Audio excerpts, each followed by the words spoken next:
morning and welcome to Washington Hebrew Congregation, to those of you seated in our small chapel, as well as those of you who are joining us on our live stream for this morning's Amram Scholar Series. I'm Rabbi Susan Shankman. I'm honored to be here. Also, Rabbi Bruce Lustig is here as well. He probably is like, why did you do that? But there's a good reason, because we have a long connection through Rabbi Lustig and our guest today, Daniel Sokatch, who I believe Rabbi Lustig was his unit head at camp, something like that, many years ago. And we're so delighted that you're all here for this important conversation, which is in partnership with the Jewish Book Council.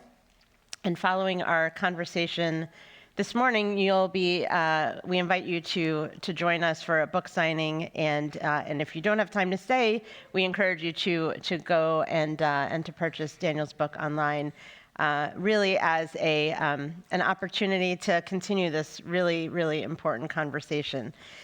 So I'm going to introduce Daniel first, and then I know for many of you he doesn't need an introduction, but his mother is here, so I know that Anne will appreciate it, and she'll rate me later, and she'll add in anything I leave out. Daniel Sokatch has served as the CEO of the New Israel Fund since 2009. During the past decade of extraordinary challenges, NIF has risen to new heights as the great defender of justice, democracy, and equality in Israel. Before joining NIF, Daniel served as the executive director of the Jewish Community Federation of San Francisco, the Peninsula, Marin, and Sonoma counties. Prior to his tenure at the Federation, he was founding executive director of the Progressive Jewish Alliance, now Bend the Arc. In recognition of his leadership, Daniel has been named 4 times to the Forward newspaper's Forward 50, an annual list of the 50 leading Jewish decision makers and opinion shapers. He has contributed articles to leading newspapers and magazines, including the New York Times, Washington Post, The Forward, and Haaretz, and is the author of the book, Can We Talk About Israel? A Guide for the Curious, Confused, and Conflicted. Daniel holds an MA from the Fletcher School at Tufts University, a JD from Boston College Law School, and a BA from Brandeis University. He is married, is father to 2 daughters, and resides in San Francisco. And because this is still opening week of the baseball season, I have to say we're sitting here together on opposite ends of the chessboard in my office, a Red Sox fan, a Yankees fan. And if we can sit down and talk about baseball together, we can certainly sit down and talk about Israel together as well. So we're delighted to have you with us, Daniel. And did I do okay? Anne's a Yankees fan as well. So I know, and I know for anyone who's read the book, you jump right in to addressing the importance of this conversation, an emotional conversation, and one that I think people often hesitate to engage in because whether we feel like we know enough, even, and we'll get to this a little bit later, but since this book was written, there have been more changes. Being up to date on what's happening in Israel, being able to feel like we're able to knowledgably address the different issues is always a challenge. So tell us about what inspired you to write this book. Was it COVID inspired and a little bit of time as others got busy baking challah and other breads, or was it something else? Well, first of all, thank you. Is this on? Oh, I have a very loud voice anyway. There's a switch here. Yeah. Thank you so much for having me here, Rabbi. And it's wonderful to see some folks live and know that we're out there in virtual land. Hello to everybody watching. And I just have to say, when you were reading that bio, I realized this is the first time ever that I've ever done any kind of event for New Israel Fund or for the book where the two great wellsprings of my connection to Jewish life and to Israel are sitting in the same room. My family was where sort of I and my brother got our real connection to and love for our community and our traditions, even though they would never have thought of themselves as particularly traditional. And then, of course, Gucci, Goldman Union Camp Institute in Zionsville, I kid you not, Indiana, was the other great wellspring of our love for our community and our traditions. And Bruce Lustig was an iconic figure to me and to my brother and to our friends. He was our Anaf unit head. Those are the branches on the tree. And to make it a perfect, lovely circle, I came to you all via New York. Before that, my first stop on the first post-COVID swing was in St. Louis, where I spoke at the synagogue of Bruce's dear friend and colleague, Jim Bennett, my other unit head. So this is quite a book tour for me. So this is really lovely. You're very perceptive. The book got written because of COVID, although I actually I sold it before COVID. That is to say, I got the book contract before COVID, and then immediately realized, how the heck am I going to write this thing? Because I have a big day job and a family. But then COVID essentially gave me about 30% of my time back.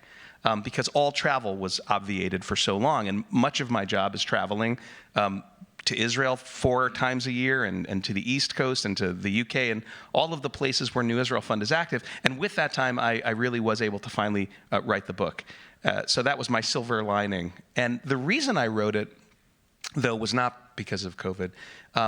I started, you went through that bio, and so I'm now in my, 22nd year of working in the trenches of the Jewish community. With 1 year, the year where I ran the Federation in San Francisco, it's always been in sort of the progressive wing of the Jewish community, and it's always related my work to Israel one way or the other, because since I'm 16 years old, when my mom and dad took us on a trip to Israel, at which time, as I write in the book, by the way, my mother and my father and my brother thought, oh, that was fun, and I was besotted. That was it for me. That was the rest of my life. I was in love with Israel. This conversation about Israel we have in this country, especially, but not only in the Jewish community, has, over the 2+ decades that I've been working in it, gotten so much more difficult, more vituperative, more emotional, more political, right? It's sort of transformed into a set of litmus test arguments sometimes about where one stands on Israel, on America. And I thought and think this is a big problem. Because it tends to obscure what's actually happening. And so I thought to myself, what could I do in addition to the work I do every day to try, to sort of modestly contribute to that discourse in a way that ratchets it down, that sort of says, no, we don't live in a post-fact world, no matter what some would say, and that if we can actually try and understand what's happening there, we can have a more intelligent approach to the most contentious issues that characterize the conversations. And I felt that there were 2 big categories of books, because there's a lot of books about Israel, which is a very reasonable question. Why add another one? But I felt that there are 2 big categories. One are what I would have been told in law school to call advocacy pieces, right? These are books aimed at generating sympathy or empathy or support to one of the parties of the conflict, one way or the other. And I had no interest in that. I'm a liberal American, a proud progressive Zionist, but I also hold with compassion and understanding the totally legitimate claims and the totally legitimate traumas and connections of all of the parties to the conflict. And I think we can do that while still being connected to Israel. And so that's the perspective from which I came. And I wasn't really interested in quietly or loudly promoting sort of one side over the other. And the other big category of books are great. They're books by scholars, for scholars, by experts, for experts, and they lack in accessibility. Most, well, you have them on your bookshelves, but most of us don't pick those books up to read. And so I thought about the books that really influenced me as a young person and helped provide me with what I thought of as a literary GPS navigational device to understand the conflict. Thomas Friedman's book From Beirut to Jerusalem in the mid 80s. David Grossman, the Israeli author, wrote a book called Sleeping on a Wire about his conversations with Israeli Arab citizens. And before that, a book called The Yellow Wind, conversations with Palestinians that sort of, when I read it in 1986, I understood far better what then happened a year later when the first Intifada broke out. And most of all, the great book In the Land of Israel by Amos Oz, the late peace activist and Israeli author and New Israel Fund International Council member, which really, Oz sort of walked the length and breadth of Israel, spoke with all kinds of people, and put forward a blueprint of what Israel's possible future was. And in all my years of the work, nothing has equipped me better to understand Israel than that book from '82. So I thought I'll try for a different era and a different point in the conversation to do something that will be useful for people trying to navigate the conversation now. Well, and as I said to you the other day, I think that this is a really helpful tool, especially for someone who's learning about Israel. When I think about the number of books that we could recommend on, different aspects of history and current conflict and what got us there, the way that you express that and tell the story, making it so accessible, but also acknowledging that the challenges in that story as well. One of the things that was so interesting is the suggestion that if you were to try to teach someone who has the opposite view, the idea of how you take, if you'll talk us through how your suggestion of what you might do bringing someone to Israel who holds one view or holds another. And my question is, for someone who has never been to Israel and hasn't taken a side, and who we hope won't take a side, the side being support and love of Israel, recognizing all of the challenges. Will you tell us about your suggestion of where you would take people if they hold one view or another, and then what would you do with someone who hasn't been, or who doesn't have a set view because they're afraid to wade into the waters of what can be a very contentious conversation? Right. So I like that this early in the conversation, you've jumped to one of the more loaded chapters in the second part of the book, and your question actually flips the structure of the book, right? Because the first part of the book is this attempt to present a digestible, intelligent, even maybe entertaining history of the conflict, keeping in mind the narratives of the two sides. Look, there are more than two sides. And you talk about both sides. You are fair to both in how you understanding one perspective, and also we need to understand this is the other experience in reality. There are two realities. Yeah. In fact, my favorite criticism of the book. You should ask me about that later because there were some doozies. That's on the list. Okay, great. My favorite one was a British podcaster who told me that the book was, quote, irritatingly even-handed.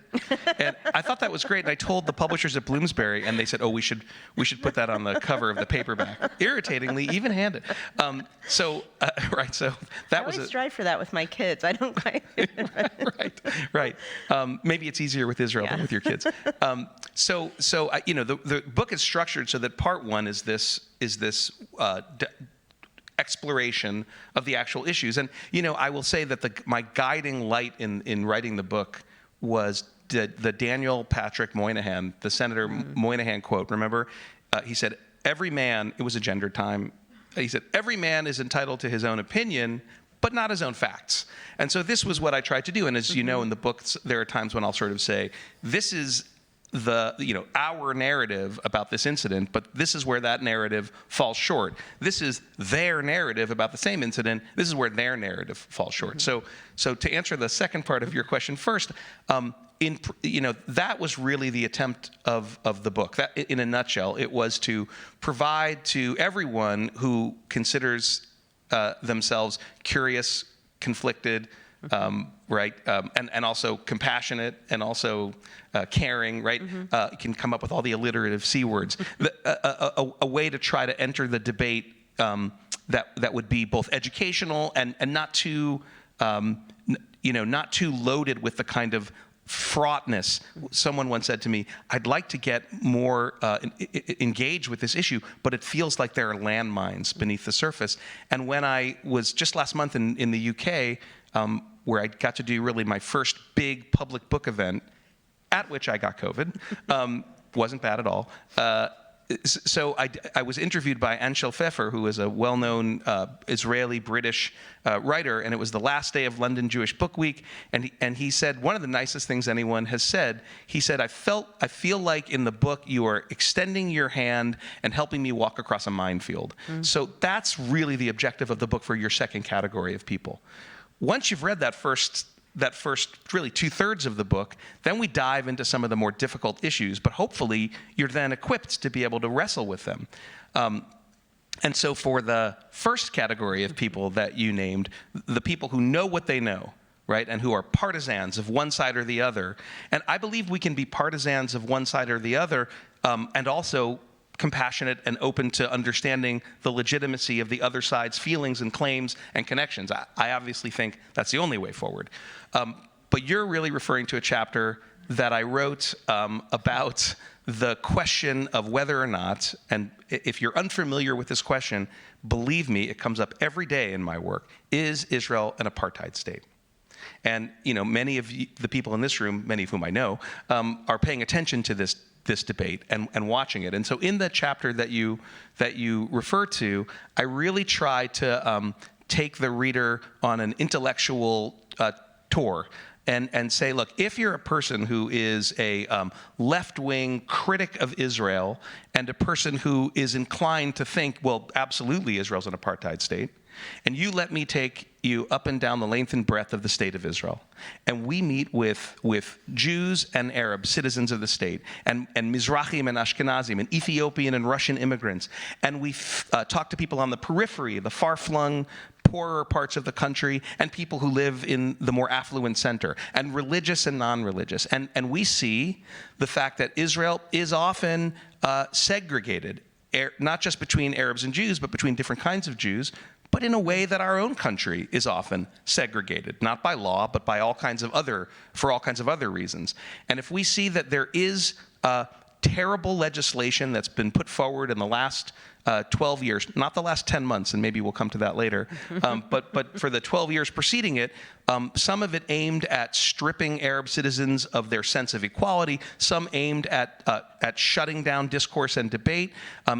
We get very nervous, but then we remember our own country is rife with legislation aimed at stripping people of their rights and shutting down public debate. And if we see that the nation-state law, a really, in my opinion, terrible law, aimed at telling Arab citizens that they were not equal, passed, but it passed barely. And if we see that public protests, people filled the streets. I'm proud to say New Israel Fund organized many of those protests. And when the bill came to the desk of President Rivlin, the former president of Israel, a man of the Likud, a giant of the Israeli right wing, but a small d Democrat, Rivlin said, I'll sign this bill, but in protest of what I think is a terrible, terrible diminishing of the notion of equality within Israel, I will sign it in Arabic to register my protest, which is just what he did. When you see that there's an Israeli high court justice who is an Arab citizen, you'd be hard-pressed to say that what you saw in any way, shape, or form resembled anything having to do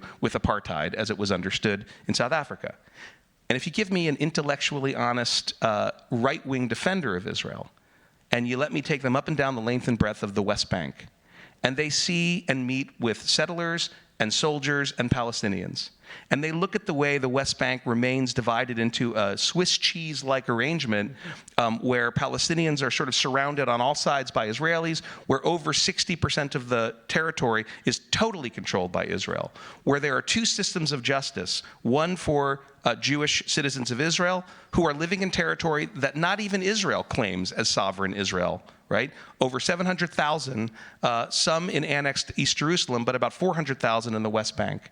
And we see that Palestinians are tried in military courts. And we see the inequitable distribution of resource, of building permits, of land, of electricity, of water.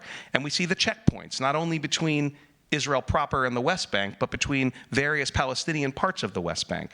If we see the fact that in the Palestinian territories that this person on the right wing would have argued, well, it's totally controlled by the PA, the Palestinian Authority. It's Israeli soldiers who determine who goes between the different Palestinian communities. It's Israeli soldiers who decide who enters or leaves from the Jordanian border, not Palestinian ones. All based on an immutable characteristic of birth. Then the argument, after 54 years and the move of almost 750,000 Israeli civilians into territory in violation of the Fourth Geneva Convention's prohibition on moving your civilian population into occupied territory conquered during war, then Israel, the argument about apartheid in the West Bank feels a lot more relevant and frightening. Now, what I just said was not a soundbite. And my very favorite pull quote from any review of the book was from a Toronto newspaper where they did a lovely interview, and the pull quote was, "My answer is not a soundbite." But my answer is not a soundbite because this is not a soundbiteable topic. And part of the diminishing of the quality of the discourse around Israel comes from insisting that we speak in soundbites. So the answer to your question is, I think that the open-minded person from either side who goes and sees on the ground what's happening there will come away with a very different impression than what they arrived with.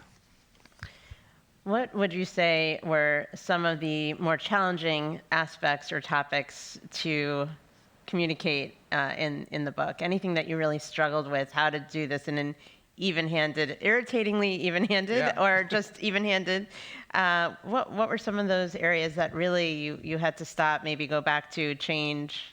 Well, one perhaps counterintuitively was, I was like all the time acutely cognizant of the fact that I can't really speak for Palestinians, right? And I'm also aware, especially in the moment that we're in right now in the discourse, it is not a moment where people who are not of the community are looked to speak for the community. So I was always aware that there would be this sort of sense that, and by the way, like that's some of the criticism. The book is despised on the extreme left and the extreme right, which I thought, bingo, right? But so that was challenging to try to, and I think the way I was able to approach it was by holding fast. I have the Moynihan quote in one mind, and the other thing that was a sort of a lodestar as I wrote the book was being comfortable with my own understanding of where I sit and what is real and what's not real. And what I really mean by that, I spoke just on Thursday in New York, or Wednesday, to a group of rabbinical students at the Jewish Theological Seminary, our sister school, and the conservative movement's flagship seminary. And it was really moving, right? Because they were so hungry to have this conversation with someone like me. And they said, we're so afraid, we're going to get out there into the congregations. Look, you don't become a rabbi for the most part, if I can do the thing I just said I shouldn't do and speak for people who are right there, unless you really kind of, at a certain point, where you stand or sit or feel about fundamental issues of critical importance to the Jewish people, and Israel's one. It doesn't mean that you're not conflicted and curious and all the things that we all are, but my point is, these young rabbinical students are not in the seminary for 5 years of their life because they hate Israel. Right? That's not why they're there. They all have a connection to Israel. And what they were saying is, sometimes my connection to Israel feels like if my sibling wanted to get in the car after drinking. And I want to say, friends don't let friends drive drunk. And I want to be able to say that to my congregants about Israel as I would about my congregants about our own country, but I'm afraid to say those things. And my advice to them was, you are operating from a place of Ahavat Yisrael, of a great love for the Jewish people and for Israel. And I tried to take my own advice when I did this, when I was writing the book and encountered these moments. And also that I'm writing from a place of a deep commitment to and belief in the equality of everyone, of everyone's humanity, and of the basic underlying principles of sort of democratic life that you have to try to have the hard conversation, look carefully even when it's hard. So I don't know how successful those lodestars were, but that's what sort of guided my process. And I'm curious, when you talk about these rabbinical students, and when we think about the next generation, there's been a change in the conversation about Israel as well.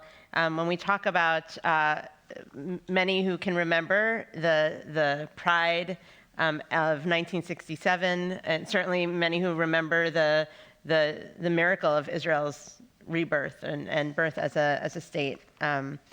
And then when we talk about the next generations, the millennials, the Gen Zs, who don't necessarily have the same kind of strong connection, and that connection is somewhat conflicted because of those realities, because of over time with, and we'll get into some of the A words later, but one of the ones that you talk about throughout the book but isn't in the A chapter is the annexation and the resulting impact of that. How do we talk to our next generation? How do we create that same Ahavat Yisrael and that sense of connection?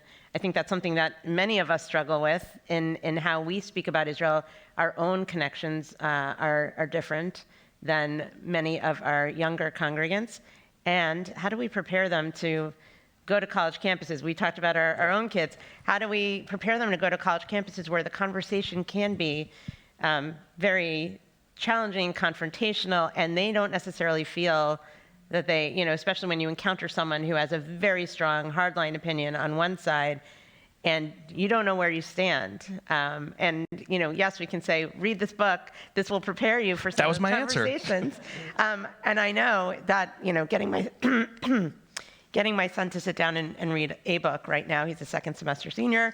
Challenging, but how do we talk to them about that? How do we help create that type of dialogue that's healthy and that's not toxic? Well, first of all, my oldest daughter is, as you know, a sophomore in college and really actually engaged and involved in these issues, thinking about them, and she hasn't read the book, so don't feel bad about your son. In fact, the way the book is organized, at the very end, there's a sort of a glossary that I call the Lexicon of the conflict, which is a place where you can find, hopefully useful information, definitions, maybe even a little spotlight on a controversial word. Why is it that Zionism is such a tough word for people to wrestle with? And she said, Dad, why didn't you just write the lexicon? Then people wouldn't have had to read the whole book. So we can give them the lexicon. You and I think, really represent. I'm making an assumption about you based on the age of our children.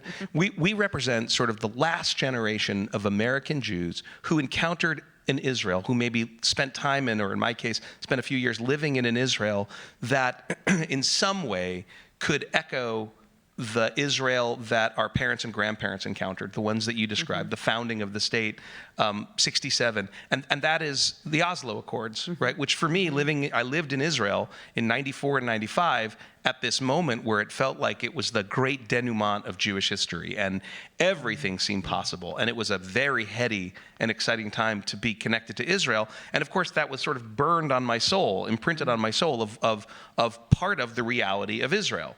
Right? I often think that Israel is like the parable of the blind men and the elephant, right?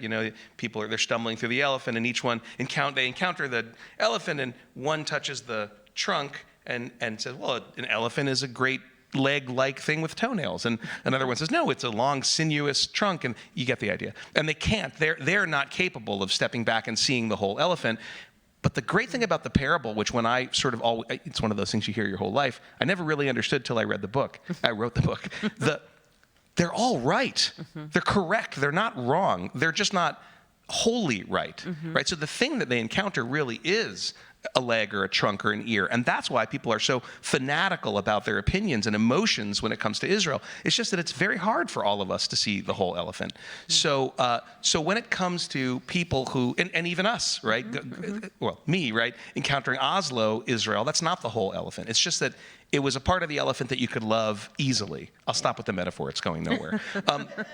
So I think when I speak with young people today, and I'm heartened, and I think you all should be, that for all that we hear about the drop-off and vector of drift and disaffiliation that increasingly characterizes the American Jewish community's relationship to Israel, especially young people. And it's all true, I believe, right? Pew and Gallup and all these polls aren't making things up to make us feel bad.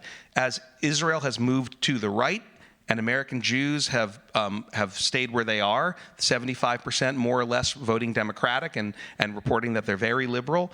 it's natural that this divide grows and grows. But what's encouraging to me is that there is a subset of people, the kinds of people I meet through New Israel Fund, who I see and speak with on college campuses, who actually really care, and they're willing to wrestle with this stuff, even though the Israel they've encountered in their lives does not look like the one. There's no Yitzhak Rabin for a young American Jew today to look at and say, that guy's a hero, right? Well, not someone who comes from the liberal wing of the American Jewish community. There are many, many Israelis who fit that bill, and maybe we'll talk about some of them later. So what I say, and what I try to speak with young people about, I think effectively, is that, look, you and I were too young to be around during the heady days and the traumatic, tragic days of the founding of the State of Israel. And we were also too young to be there during the heady, traumatic, and glorious days of the American Civil Rights Movement, when a generation of activists worked with black folks who had been working for 100 years to change things and saw that blossom. And we take it for granted now that there was a Martin Luther King and a Rosa Parks and Barack Obama and Kamala Harris and Justice Jackson. But nobody in the African American community takes that for granted, as they shouldn't. And what I say to these young people is, you have an opportunity to be a part of an Israeli civil rights movement that is trying to recognize the founding values of that country. And it's not just a country for most of us who are Jews, right? It's bigger than that. It's a huge chapter in our history. And the Declaration of Israel's Independence, chapter 13 and 14, right, which sort of describe how I feel about it, describes what the founders thought Israel would be. It would be a place of Jewish refuge, right? A place of, to use the words of the Declaration in English, a place of the ingathering of the exiles, a homeland for the most persecuted people on the face of the planet, and an open and equal country for all of its citizens, regardless of race, religion, or gender. I do these talks and someone will write in the chat, you can see I'm in a COVID mindset, the speaker said gender. That can't be true. Well, guess what? Look it up. It does. They were really smart back then. And if this moves you the way it moved me when I was 16 and mom and dad took us to Israel, you have the opportunity to be part of a movement in Israel, Jews and Arabs working for this shared future. And even better, they absolutely need you.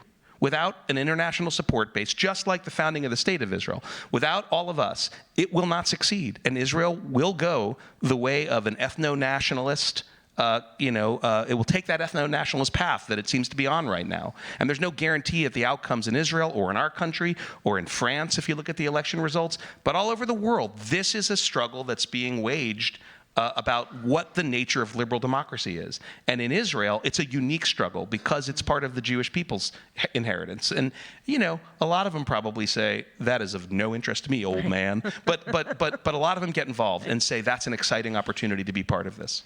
And that topic of liberal democracy used to be a point of pride in talking about Israel, and in how, when we talk about American support and governmental support for the State of Israel, why has the United States always been so supportive of Israel? Because Israel's a democracy in a region where there aren't. And you do speak a bit about this idea of the flawed democracy, and I'm wondering if you can share with us a little bit about the choices, the Ben-Gurion's triangle post-1967, the issues that he raised and nobody listened, and how do we find ourselves today with those same issues, and what do you think are some of the possibilities of how Israel can really retain its democratic nature and be the democracy I think many of us want it to be and hope it will be? Right. As we've both just said, right, Israel's situation is not unique in that it is challenged internally by forces who don't actually want it to be a liberal democracy. But it faces obstacles which are unique to Israel, and I think equally distressing and cliffs that are equally high, although very different from some of the things that we face, having to do with our history, our political system, the way our country's organized. In Israel's case, you refer, by the way, if I coin one thing from this book, it's going to be Ben-Gurion's triangle. I've been trying to get people to say that for years, and maybe finally they will. What I mean by Ben-Gurion's triangle is this. By the way, he thought up the idea. I just called it a triangle. This is a little-known story that was a lot of fun for me to tell in the book, because people it's one of those things I that hadn't heard it. no one's heard it. Yeah. And lucky for me, one of the people who witnessed this was the great Arthur Hertzberg. Oh, he was my teacher You're in kidding. college at That's so Dartmouth. cool. Yeah, So yeah. he wrote about it. You can read his Zionist firsthand. idea. He didn't write about it in the No, Zionist he idea, didn't. which of course was my, Textbook, as your it was handbook. absolutely the Zion. Sorry, we're nerding out here, but still, to this day, the Zionist idea is a compilation by Arthur Hertzberg of all of the founding documents of Zionism, from every part of the movement, from the labor Zionists to the cultural Zionists to the anyway. You should have it. It's great. You'll never read it, but it's really useful. So. Unless you take his class, in which case he loves to assign his book. In September of 1967, he wrote about it in the New York Review of Books, so you can go read his account. In September 67, David Ben-Gurion, the George Washington of Israel, emerges from his self-imposed retirement, isolation, in stable care in the South on his kibbutz, and he comes to Jerusalem and he speaks at a think tank, which is having a conference on the astonishing position Israel finds itself in. Suddenly in possession or in control of territories many times its original size. It's annexed, it's conquered the Golan, the Sinai, Gaza, East Jerusalem, and the West Bank. And the country is ecstatic. And amidst this general ecstasy, not just at the size of Israel now, but at the seeming deliverance from what could have been a second Holocaust, Ben-Gurion strikes a note that nobody listens to. But of all people, Ben-Gurion, who could be brutal in his pursuit of Israeli success and independence and the rescue of the Jewish people, and who was successful in that pursuit, right? I mean, think about it. The guy who actually creates the safe haven for the Jewish people, he says, we have to give it back, even if there's no one to give it back to. He says, not Jerusalem, by the way. Don't give back the East Jerusalem or the Golan. Talk about prescience, right? But the rest, the West Bank and Gaza, where the people live, we have to give it back. And no one pays any attention to him. But what he understood then is, I would argue, true now. It's just more difficult. Those cliffs are higher.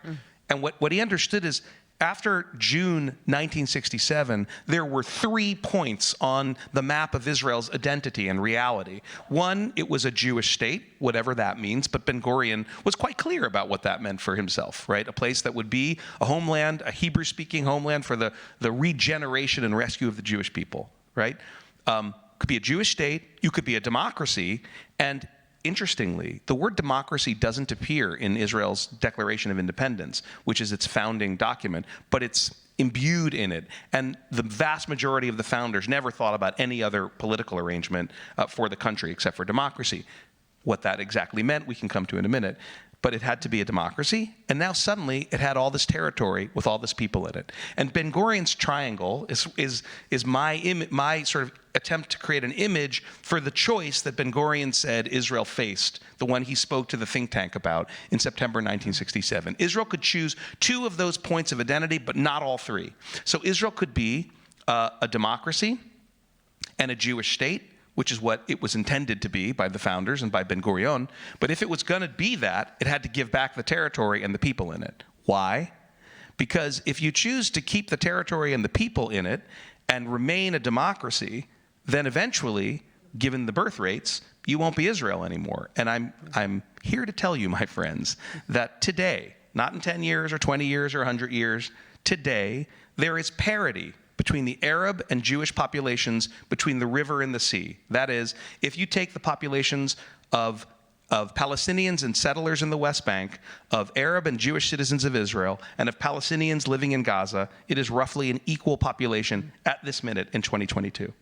So Ben-Gurion said, if we're going to remain a democracy and keep that territory forever, we're not going to be Israel anymore.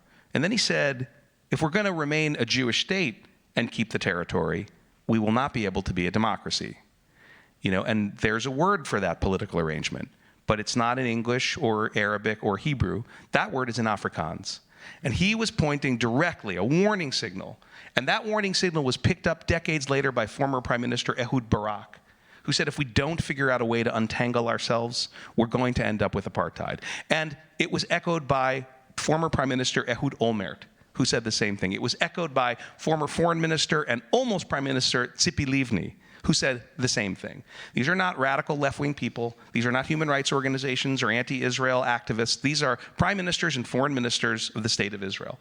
So that triangle has never really changed. And with the exception of the former guy, as we call him here in Israel, right? And maybe the current guy. It's unclear what the current guy really thinks. Every Israeli prime minister since Yitzhak Rabin has arrived at the same calculus, including Ariel Sharon himself, the godfather of the settlement enterprise in the West Bank and Gaza, is the one who also recognized this. And he said in the well of the Knesset in 2003, he said, you may not like the word occupation, but that's what this is. And he spoke in Hebrew. He used the word kibush. And there's no misunderstanding what that word means in Hebrew.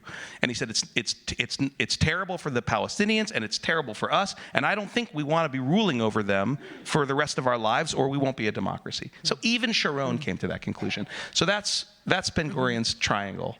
And it's my opinion that as difficult as it is for us to imagine a two-state solution today, and the vogue now in the discourse is to say, it's gone, it's over. And you know what? Maybe it is gone or over. But my argument in the book is that the obstacles to a two-state solution have more to do with a lack of political will than they do a lack of political imagination. And even today, there's a way to carve it out.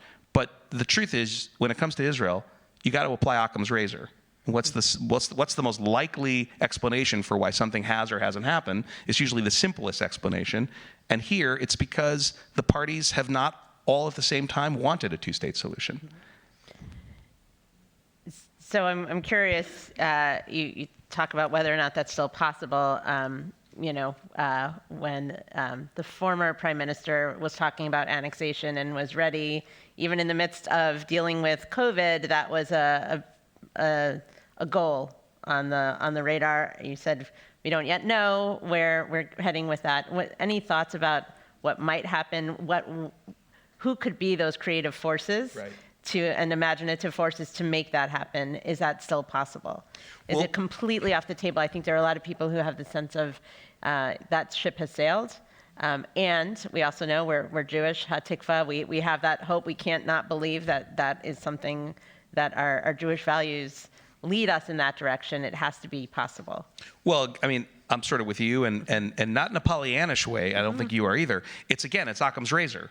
What's the most likely outcome that doesn't end in total disaster for everybody, or that isn't so Pollyannish and pie in the sky that it's not realistic? You still come back to some version of two states for two peoples. By the way, that's currently the orthodoxy, right? That is to say, it's the official position of the State of Israel, the Palestinian Authority, the United States, the European Union, the United Nations, and the Arab League. They all say two-state solution. When I was at Brandeis University in 1988, 87 or 88, with that my fellow radical and friend, Danny Shapiro, later President Obama's ambassador to Israel, we had these pins made. We're going even geekier than the Hertzberg book. And they said, 2 states, 2 people, 1 future. I mean, we literally sported these pins around campus. They were the big ones. They were the big square ones, right? The kids today wear they're smaller pins that they wear. They're much better. The smaller ones are better. Why we did this, I don't know. But we did. We walked around. And I remember people screaming at me because of that nature. Now, that's now the official position of all the players in the world. So I guess I would, first of all, just be not too quick to dismiss it. And I'll say although that doesn't guarantee that it will happen. People have to want it to happen, to your point. When the former prime minister of Israel put annexation on the table, it's very instructive to watch what actually happened, right? Let's quickly remember. Mr. Netanyahu has now lost the first of, or not been able to win, the first of 4 quick elections over 2 years. By the way, my friends, we may be back in a similar position with a caretaker government right now. But again, we can come to that if you want. And so Netanyahu, who is a very canny politician, thinks I have no choice but to, I'm losing the center. Netanyahu, it's hard to give a sense here maybe about how divisive he is in Israel, except it's like Trump in America. He's got fanatical supporters, but the alliance that ultimately unseated him the government today is a Frankenstein's monster of parties of the right, including the far right, the center, the left, and the Arab community in Israel. Now, what in the world do those parties have in common?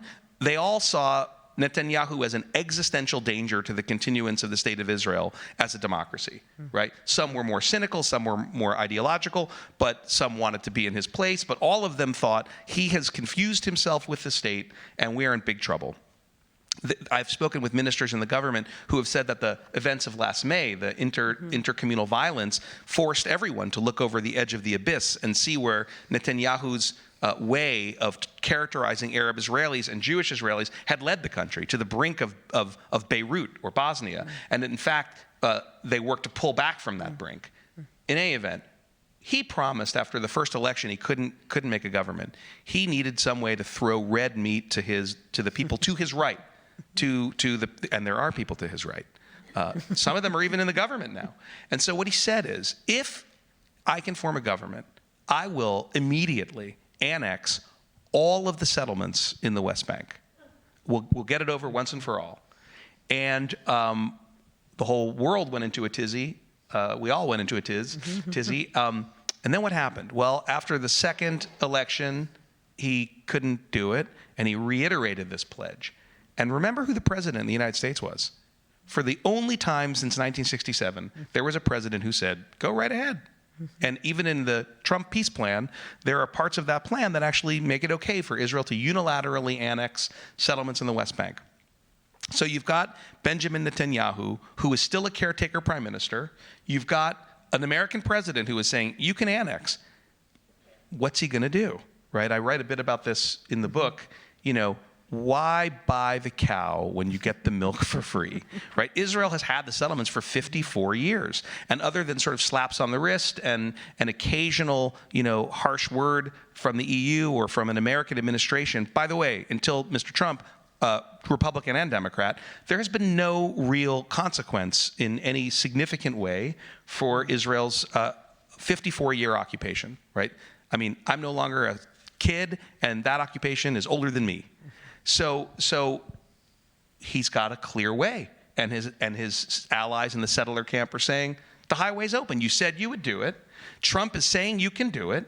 Do it. But as I said before, Benjamin Netanyahu is a canny politician, and he knows if he takes that step, he's going to be in big trouble, because the EU, which gives Israel most favored nation status, nation trade status, and is Israel's biggest trade partner. It's not the US or the Arab world or Turkey, it's the EU.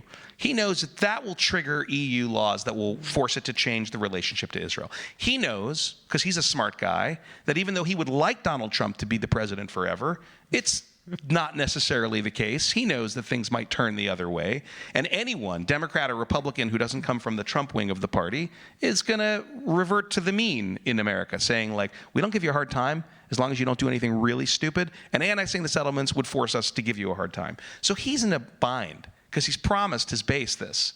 And look who comes to his rescue. Bahrain and the UAE.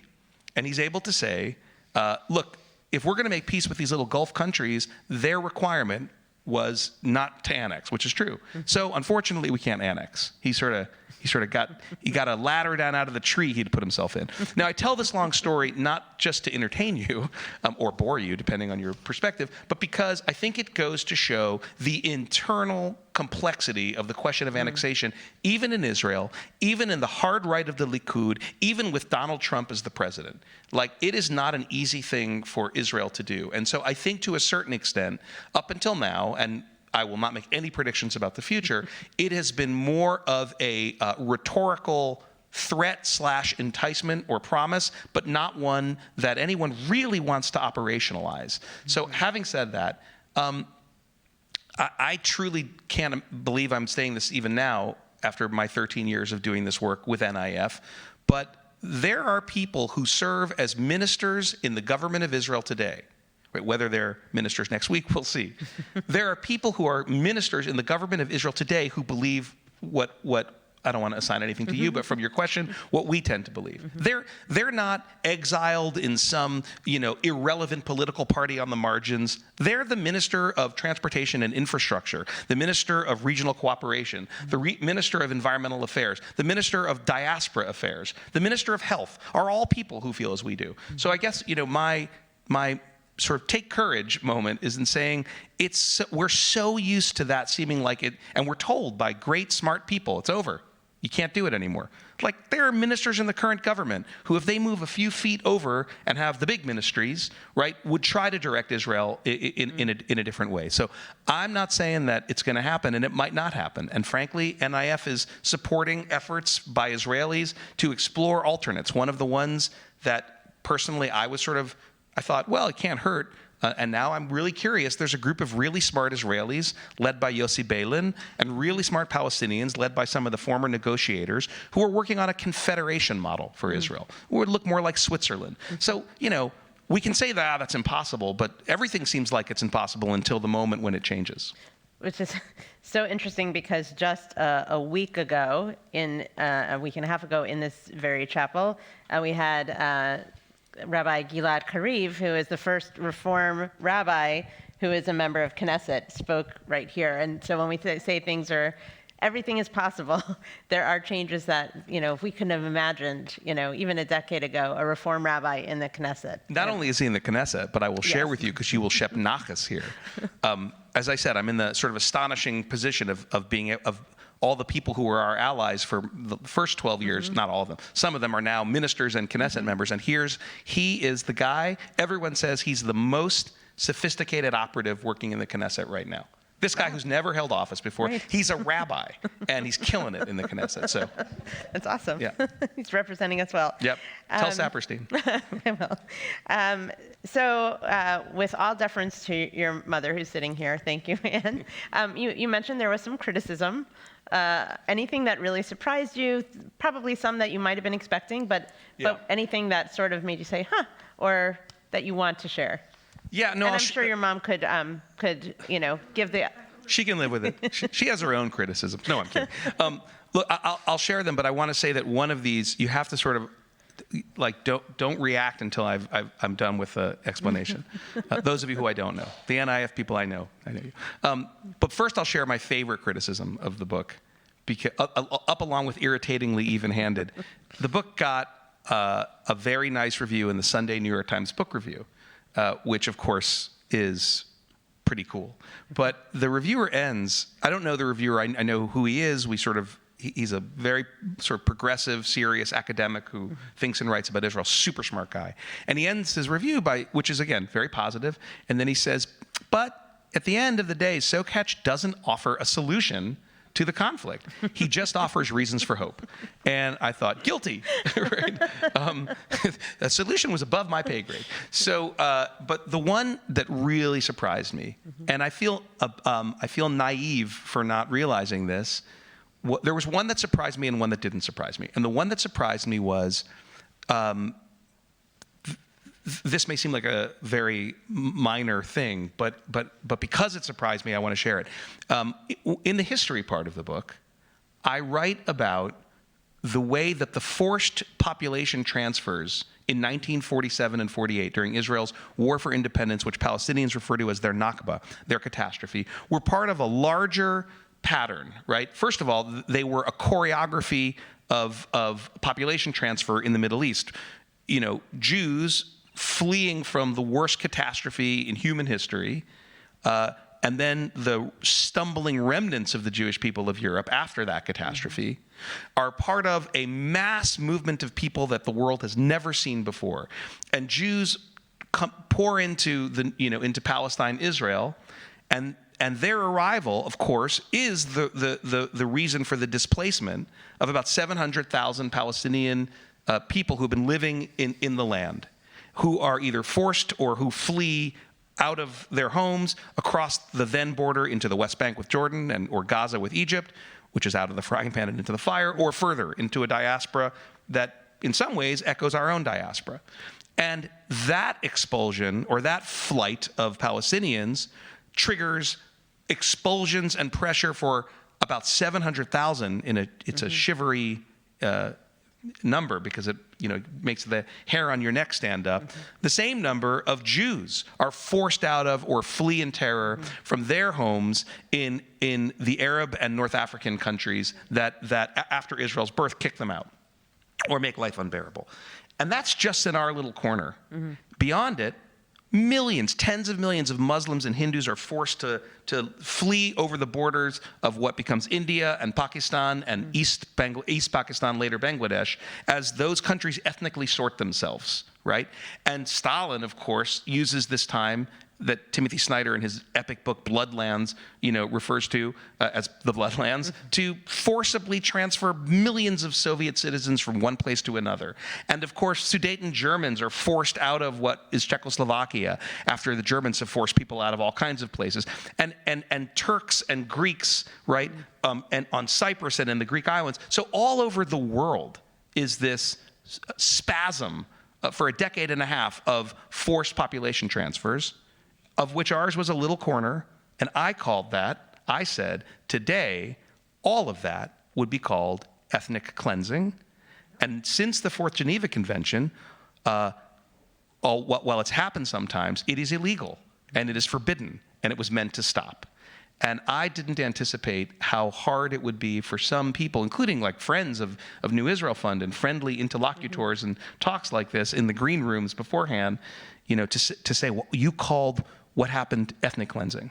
Now, again, I called what happened all over the world, but including what the Jordanian Legion and Palestinians did to the Jews of the Old City and of the West Bank, and what the Israelis did to the Palestinians of what became Israel, I called that all ethnic cleansing.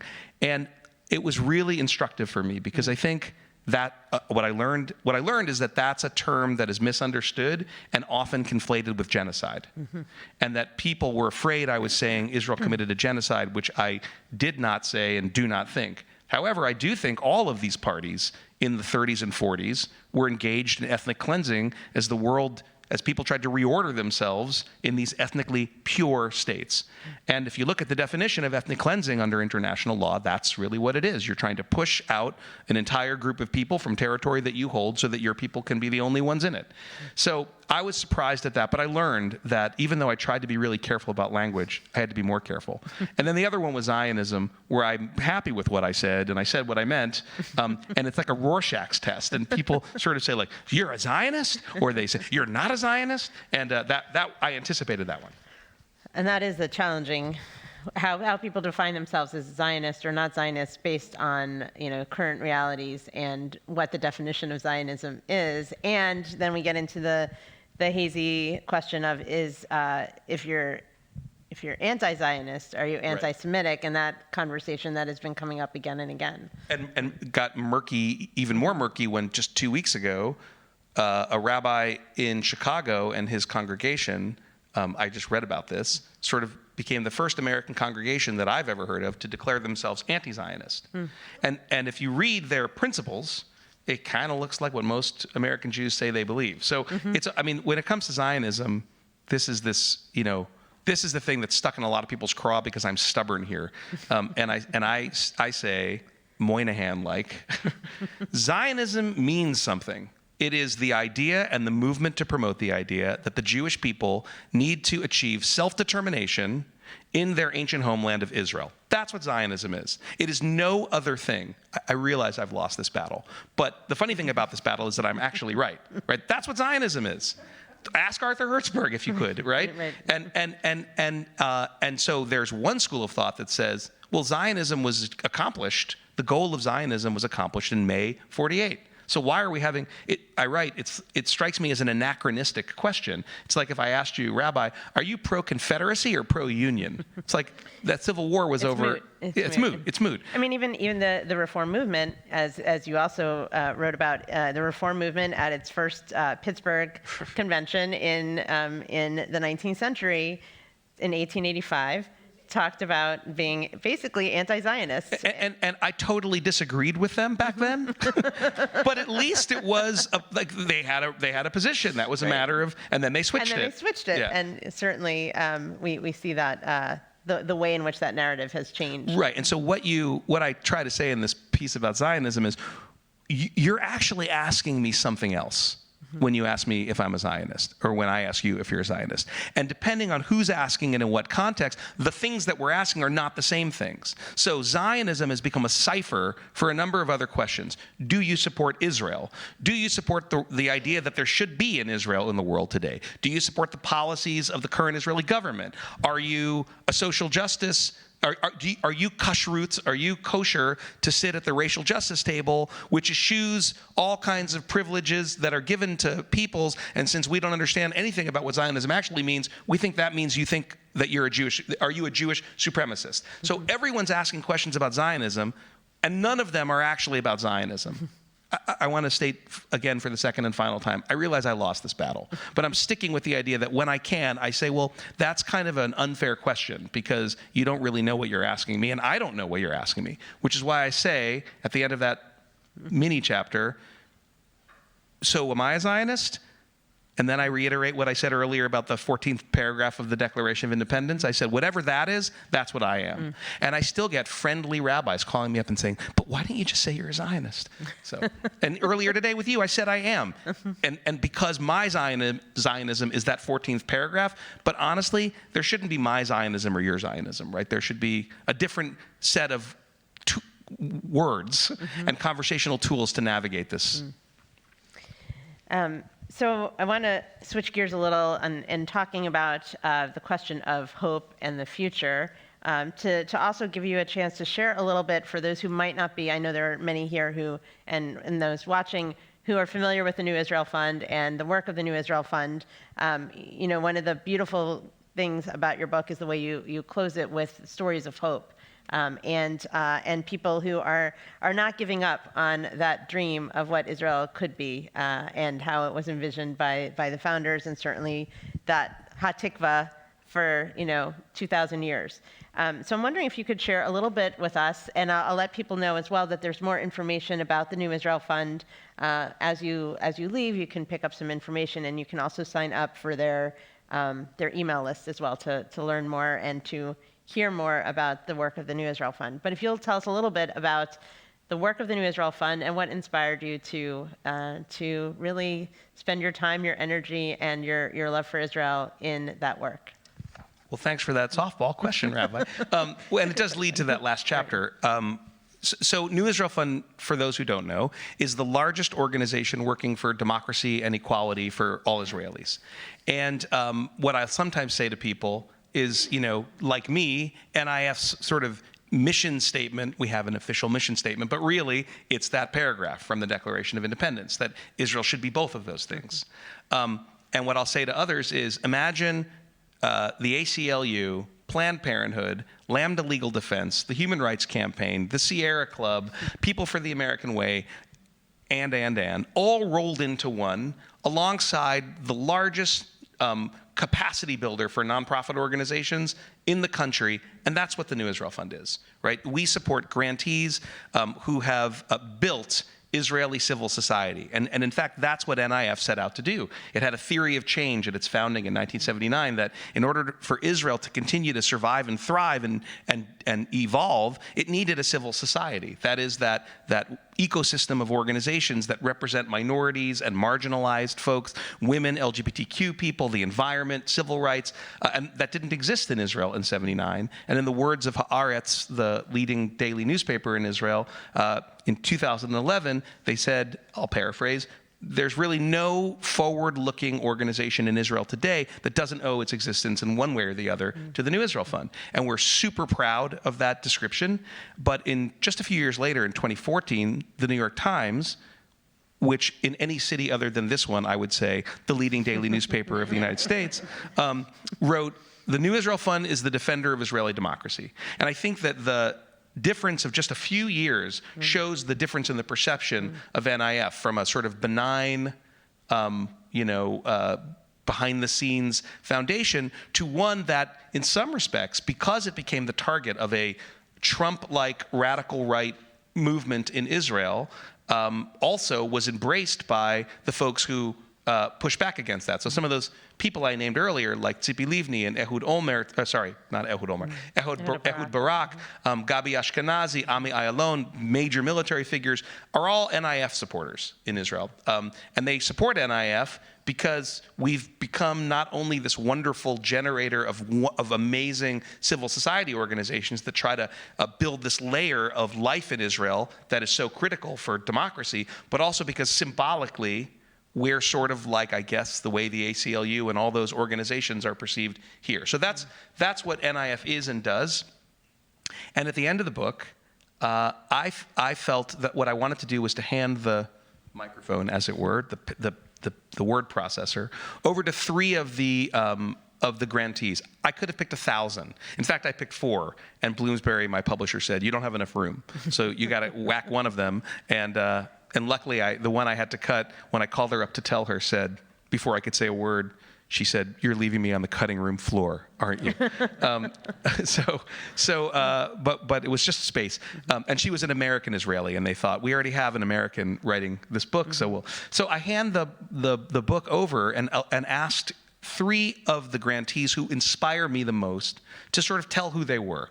And the reason I call that chapter The Case for Hope is because, again, these 3 stories exist in 10,000 places in Israel today. And when you read the newspaper and when you get stuck in these debates here in a beautiful shul in Washington, D.C., or wherever you are, about whether the two-state solution can or can't, or whether the government will collapse, or Bibi, you lose sight of the fact that when you get proximate to what's happening over there, like anywhere, there are the most inspirational, amazing people every day working to change things. And maybe they will be like the people whose names we don't know, who since the end of the Civil War, until Rosa Parks refused to get up, prepared the ground for her and for Martin Luther King and for that movement, and whose names aren't remembered. Those Israelis, they want to change their country now, but they understand that it may be a marathon and not a sprint. And when I'm feeling down, the best thing about my job and the worst thing about COVID is what I do is I get out into the shetach, into the field with our grantees. And I see nodding out here from NIF people. For all of us, when we're feeling blue, you go spend time with these people and you realize, like, I don't have the right to feel despair or a lack of hope. It's right there in front of me. Mm-hmm. And so I handed the microphone over to Maisam Jaljuli, who now helps run an organization called Standing Together, an Arab-Jewish sort of pro-democracy group. And she told me the story of how when she was a teenage girl, she learned that Meir Kahane, we remember who Meir Kahane was coming to her village with his followers to essentially have a media day, a news day, where they went and terrorized Israeli Arab citizens and told them they had no future and that they were going to be expelled when Kahane came to power. He was later banned from the Knesset, by the way, by the government of Yitzhak Shamir, and then assassinated. But she said that the villagers were terrified, and she was a 13 or 14-year-old, so she and her parents and siblings and everybody else went out to the entrance of the village, the road into the village, and they didn't really have a plan, except they thought they'd have a human chain and see if they could stop him from coming in. And when they got there, they saw vans and buses pulling up, and they prepared themselves, but out of these vans and buses came friendly Israeli neighbors from the moshavim and villages and kibbutzim in the area, and they said, "We're here to stand with you. We won't let them in." And she said, we all stood there, Jews and Arabs, not just to prevent Kahane from coming in, but to prevent Kahanism from infecting the minds. And she says that even though, she encountered so many frustrations and horrible things in her life as an activist, including witnessing the shooting dead by Israeli police of 13 unarmed Palestinian protesters back in 2000, which would never happen, right, to Jewish protesters. She said, I never lost faith that there was this Israel, this other Israel, deep inside of Jews and Arabs who understood there was no future but a shared one. Then I handed the microphone to a guy called Mutassim Ali, who some of you may know, who was the first Sudanese Darfuri refugee to be given political asylum in Israel. He fled his town in Darfur when the Janjaweed militias came in. He has not seen his parents since that day in the 90s. And he came to Israel. Why did he come to Israel? This one gives me all the feels.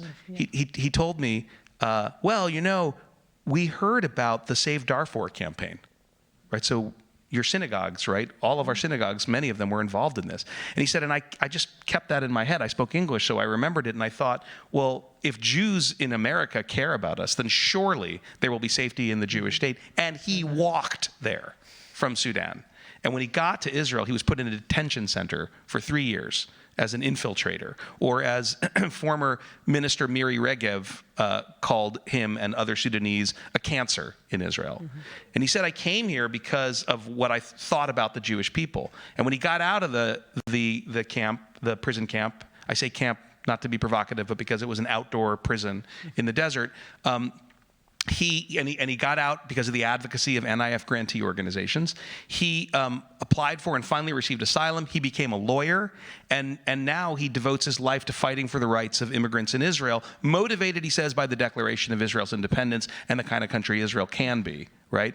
And finally, I handed the microphone to a guy called Gadi Gvaryahu, a religious Israeli Jew who, after a terrible sort of settler attack on Palestinians in the West Bank, brought a group of other religious Israeli Jews to meet with the victims, and they met they couldn't get into the village, so they met at a checkpoint, and they sort of wept together, and then they talked and sang together, and after a few months later, there was a horrific terror attack on Har Nof in Jerusalem, in a synagogue where Palestinian terrorists murdered Jews at prayer. And Gadi got a call from one of the people he had visited in the village that had suffered a terror attack saying, can we come pay a Shiva visit to the victims?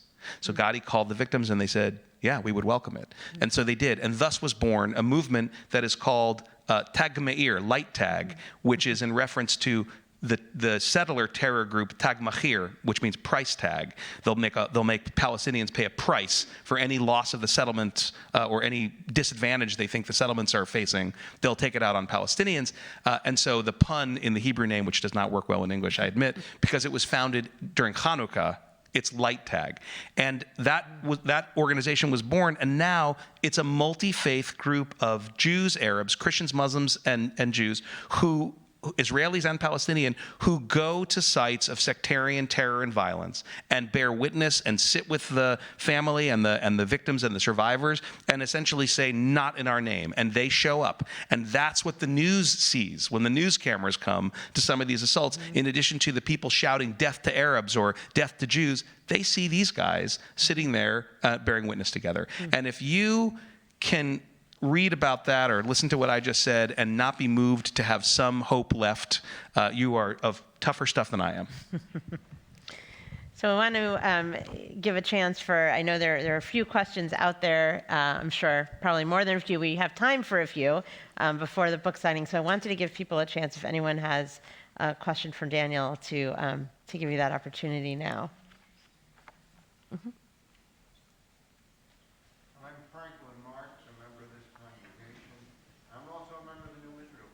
Thank you. And my daughter's up in San Francisco, where you're Let me ask you a couple of things. Personally, I think the Palestinians would have been wise to accept partition in 1948, but they wouldn't do it. And then, secondly, a pretty good offer was made to them at Taba when the last few days of Bill Clinton's presidency, and Yasser Arafat turned it down. Pretty good deal. Can you comment on those two situations and then talk about what you think should be done now? Sure. Thank you for the question. I'll repeat it in case people didn't hear. The questions from a congregant and NIF supporter, so thank you on our behalf, was wouldn't it have been a wiser move for the Palestinians to accept partition when the United Nations in 47-48 offered partition and in fact, resolved that the territory of Palestine, as the British mandate ended, should be partitioned into two states, one Arab and Jewish. And then the second part of the question was, they got a pretty good offer under the Barak. It was more at the Camp David Accords. Taba was the very last time the sides met, and they actually came very close and thought they had a deal, but then Sharon was elected and the deal was off. But during Camp David, Arafat didn't accept the deal or the outlines of the deal, and you didn't ask it, but I'll add, and then sort of either allowed or rode the tiger of the Second Intifada to start. So the simple answer to both of your questions, which are complicated questions, of course, is yes. Right? We all would have been better off, and I'll just say the Arab League in 2007 and again in 2013 or 14 issued 2 peace proposals to the Israelis. The Arab League plan said total recognition for Israel as long as you withdraw to the 67 borders. And the first version said, and you allow refugees back. The second time they issued it, they understood the Israelis were worried about the refugee part, so they said that as long as there's some provision made for refugees. And I will say the Israelis would have been very wise to accept that offer. So you know what Abba Eban, the late great Israeli foreign minister, once said about the Palestinians? It's true. He said the Palestinians have never missed an opportunity to miss an opportunity. And I would argue that the Israelis have often done a good job of missing an opportunity too. But I think that there's a substantive salient difference here, which is in 1993, the Israelis had the right leader and the right moment and the right American president. And we don't know what Arafat would have done in 1995, actually, 93 through 95. But the Israeli people did reach their hand out, and they did support the Oslo Peace Accords. And, you know, we talk about the failure of Oslo, and this is the other thing I hope to coin, right? Oslo didn't fail. It was not given time to fail. Oslo was murdered when a Jewish terrorist murdered Rabin, and when Palestinian terrorists murdered scores of Israelis, right, in pizza parlors and on buses. And Rabin himself would say it's much easier to destroy peace than to build it. And of course, that's what happened. Yes, I do think, look, I mean, if they had accepted partition, they would have gotten a much bigger state than if they ever get one they'll get now. On the other hand, in the spirit of the book, I do try to really understand how it must have felt to Palestinians then, right? As another little-known Ben Gurion quote that I put in the book. And these are little-known because they don't serve the purposes of the generally accepted narratives. But Ben Gurion said, and I'll paraphrase him because we won't take the time to read it. He said, what did they have to do? He said, yes, there was Auschwitz, and yes, there was anti-Semitism. But what did it have to do with them, he said, referring to the Palestinians? All they know is we came and stole their home. That's Ben Gurion, again. So I try to understand how it must have felt for the Palestinians back then. And as we both know, right, they didn't exactly have total agency. I mean, Palestinian leadership has never been democratic. It has never been a popular sort of leadership where it checks in with the people. So who knows how the people would have voted back about partition in those days. You know, the Israelis were smart. They voted yes they said yes to partition, just as they had said yes to the British proposed, report years earlier. We'll compromise, assuming that the other side would say no. So yes, the Palestinians would have definitely been better off if they had said yes and then negotiated. And it's one of the tragedies of history and part of the renewed sadness of the story as I wrote the book. You come to these places where you just think if one side or the other had turned the other way, or if the international community, when Olmert was this terribly weakened prime minister who had started as a Likud guy, but again, moved to the center and then became a proponent of a two-state solution. He was weak, in part because he was terribly corrupt, and he ended up going to jail. And Mahmoud Abbas was the new prime minister, the president of the PA, totally weak because the PA was weak. They both said, we want a deal. We'll take basically the Taba deal. And George Bush was, shall we say, otherwise occupied in the Middle East and wasn't going to put American resource and power and prestige behind pushing this deal. And Olmert fell, and that was the end of that. There's another question over here. No? Hi, I'm Betsy Broder from around the corner at Temple Micah. So returning to the conversation about the youth, American youth, if you will, and seeing this as a one-dimensional issue, finding their narrative as they want, I wonder, after having experienced the fragility of our own democracy and how we still aspire to be our best American whether there is a way of translating that experience to the way they view Israel, of a flawed but aspiring.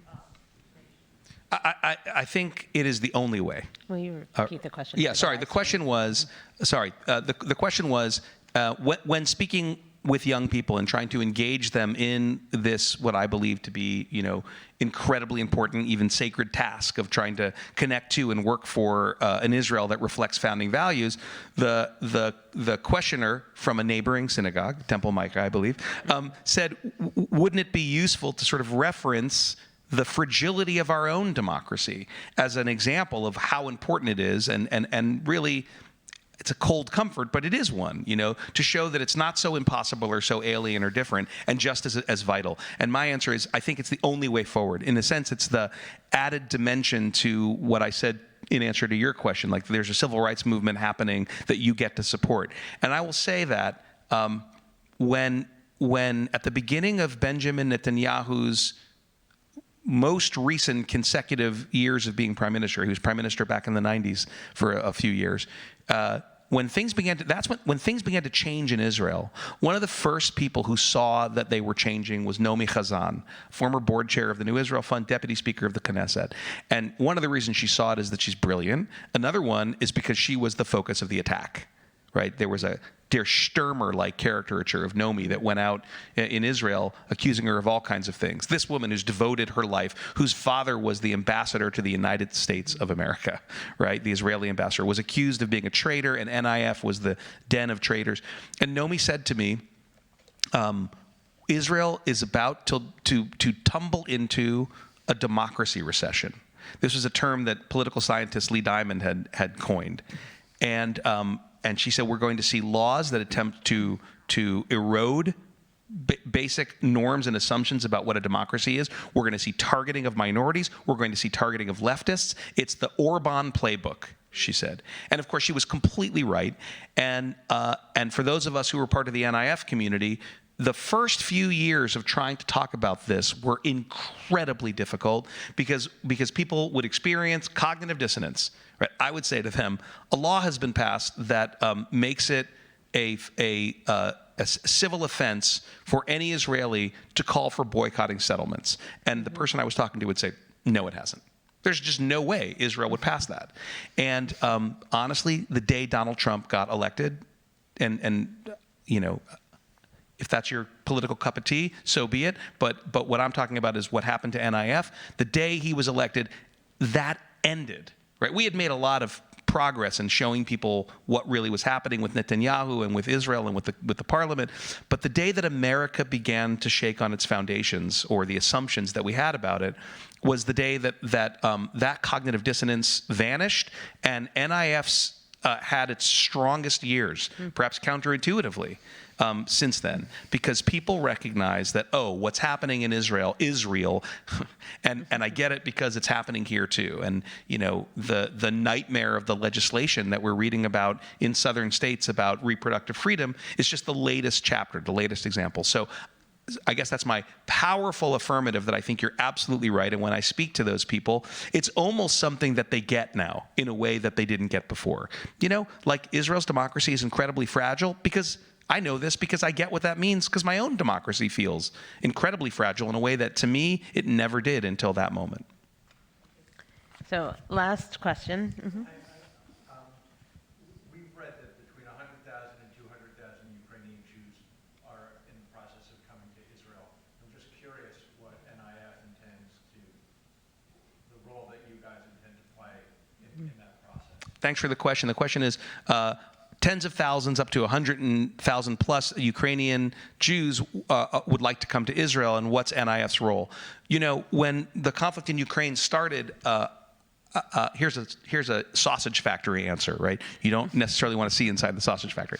But I said to our staff and to our communications folks on both sides of the ocean, let's remember that we need to be very cognizant of not looking like we're trying to center ourselves in this story. It's not about us.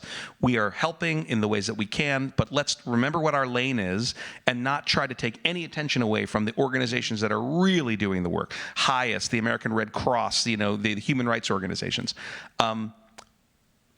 And in Israel, it has turned out that we have an interesting role to play. And the first part of that role is in what you said, because how many of you know the name Ayelet Shaked? Ayelet Shaked is the Minister of the Interior of the State of Israel, and before, during the democracy recession, she was the Minister of Justice. She was the Justice Minister under whom many of those laws were put forward.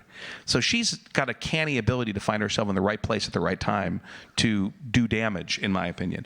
And here she announced originally that Israel would accept no more than 10,000 Ukrainians, and they had to be Jewish and halakhically Jewish, and her excuse was, we can't, she's an ethno-nationalist. That's her political brand. She said they won't have access to health care because if you're not a citizen or if you're not in the process of getting citizenship, if you're just a refugee, you can't access Kupat Cholim, the great national, Israel has, by the way, socialized health care for everybody. So we can rightfully criticize Israeli policies that are damaging, but Israelis look at us and say, you guys are barbaric. So one of our grantee organizations, Physicians for Human Rights, led the charge, the pushback, which was successful in pushing her back and getting her to step down from that. But what Physicians for Human Rights said, they put out a big appeal that said, we will open clinics and treat everyone for free. So that can't be your excuse. And we were obviously very proud of this. And NIF and our organizations worked hand in hand with these new friends in the parliament to create the